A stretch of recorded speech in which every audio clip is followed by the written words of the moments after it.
This is the Daily Market Rundown live from the Tradelo trading floor. It's February the 12th. Some highlights from today's show. Trump tariffs are kind of bullish. US CPI is now in focus and US bond curve started steepening.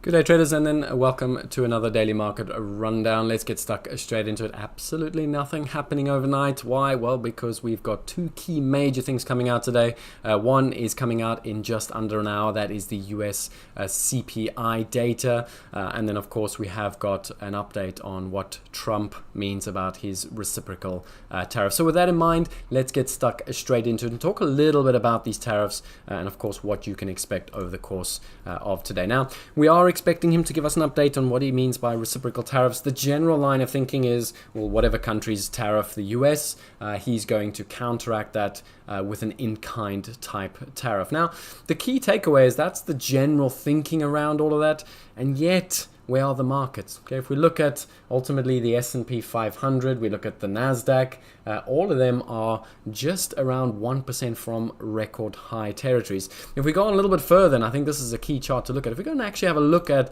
sort of the most impacted markets from these tariffs, Mexican peso only down 1.29% this year. That's an emerging market currency. Canadian dollar only down 0.6% on the year. Euro only up 0.23% on the year. In other words, are these tariffs problematic for the markets, or is it just a case that the media and the news are portraying it as a negative? I think the important thing to take away from here is keep in mind the tariffs were always a part of Trump 2.0. We know that to be true. We also know that Trump was throwing things around like, I'm going to impose 60% tariffs on China. I can go all the way up to 100% tariffs on China. This was the kind of rhetoric we had going into his presidency.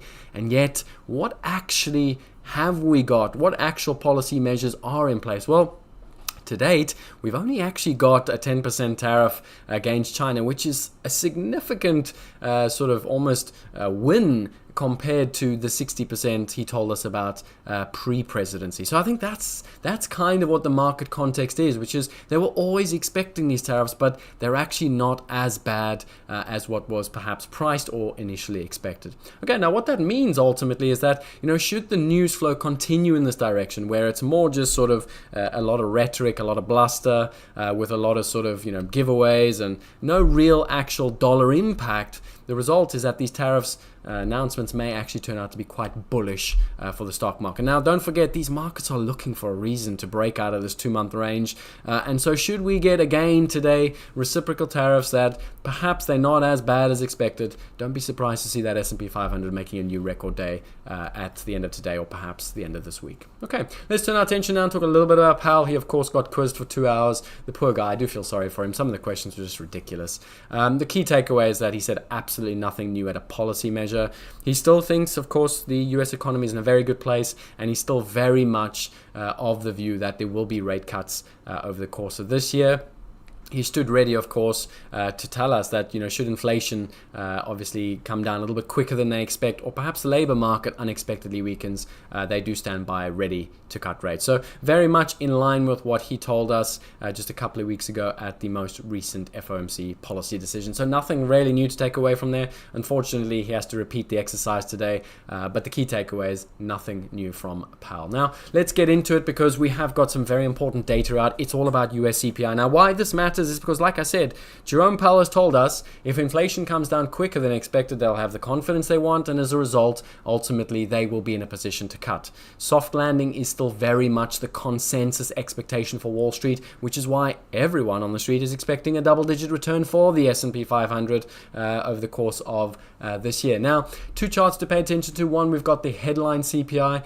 What you can see in the purple is the 6-month average. Okay. Now, we pay attention to that 6-month average because we look at that as the degree of confidence. So long as that thing is moving in the general direction towards the 2% mark, we know that the Fed's confidence remains intact. Now, The key thing to pay attention to is we can see that over the course of the last quarter of 24, we did start to see headline inflation start to tick up. Now, again, for today, we need to keep a very close eye on, of course, what that number does. The headline number is expected to come in line with last month, so again, a 2.9% print. Should that tick up to 3%? Well, we are going to start moving back into that range that we were for most of 2023 and 24. And what that's going to start to sort of paint is a picture of an inflation that is now stuck at a much higher level than where the Fed needs it and wants it to be. Okay. That being said, I think the key chart to look at is actually the core data. If you go back to last month's CPI print and you cast your mind back, the core data came out 0.1 lower than expected, and the S&P staged a 100 handle rally. So the markets will react far more positively to a miss today. Why? Because it just brings forward the idea of a rate cut a little bit sooner than what the markets are expecting right now, because of the very hot non-farms print that we had just last week, as well as the inflation expectations from the Michigan. The markets are starting to lean on this idea of perhaps maybe we only get one rate cut, and that comes in the second half of this year. So the market's starting to turn a little bit more hawkish, whereas Jerome Powell, as of yesterday, just told us, look, they stand by, ready to cut. They can take a patient approach, and they will just watch every single data point, and in particular watch the inflation. If it comes down a little bit quicker than expected, they are going to be ready to cut ASAP. Why? Because they still think that they've got a measurable amount of restrictiveness in the economy, and what that typically means is they still think there's about 4 cuts, somewhere between 4 to 5 cuts to get back towards neutral. Okay, so the key takeaway, should that core CPI come in a little bit lower than expected, we're expecting a 3.1 print. That will be the lowest for this entire cycle, effectively.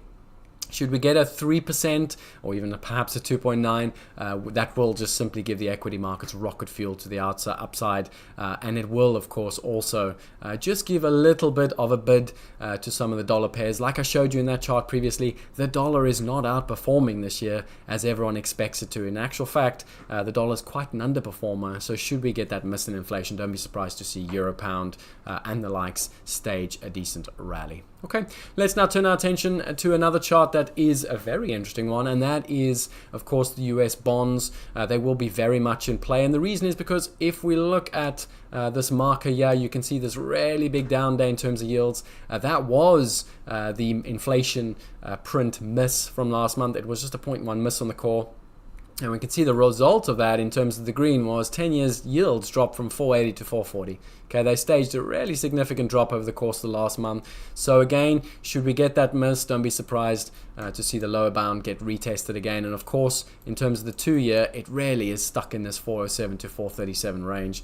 So it just needs a catalyst to move either up or down. And I suspect another miss in inflation is going to be really, really interesting to watch. That said, we must bring to the surface the narrative that we ultimately saw late in December. That was a steepening curve. Okay, you can see the 210 steepen from 0 all the way out to 40. Why? Well, we started to see, of course, concerns around higher yields, perhaps term premium, perhaps a more inflationary type economy than expected. So should we get an uptick in inflation today, should the number come in a little bit hotter than expected, not only are we going to be retesting that 40 basis points of steepening, but we're perhaps going to extend upon it. So keep a very, very close eye on that. I think it's something that's not spoken about enough. We haven't really seen a beat in inflation for some time now. And of course, we are seeing those inflationary pressures bubble under the surface. So keep a close eye on that. I think it very much is a binary outcome today. You get a miss, you're going to see that S&P up 500, perhaps back at record highs. You get a beat, and you're going to see that S&P stage a hard offer today,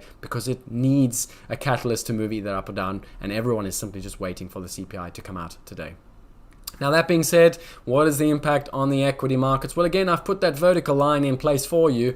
If you go and have a look at when that steepening started, there it is on the bottom. You can see we steepened from 0 to 40 basis points. What did the S&P do at the same time? It corrected 6%. Okay, hence why the steepen is a very close thing to watch out today. If we do get that little bit of a beat inflation, don't be surprised to see that S&P 500 come back all the way down to that 5,800. And like I said, if we extend beyond that 40 basis points, don't forget it is de facto facto tightening, it will scare the living daylights out of the equity markets, and that's ultimately what's going to give us a little bit of a correction back down towards that 5,500 in the near term. Don't forget, we've been talking a lot about this in the daily market rundown. There is no leadership in the markets right now. There is no Mag 7 to depend on. Therefore, there is no natural liquidity in the market. All right, let's then wrap up. Of course, keep in mind that it's not just the key data to pay attention to today. We will have Trump on the wires. He will be updating us on his thinking around reciprocal tariffs. He'll also probably tell us that Gaza is his to do what he likes with. So keep a close eye.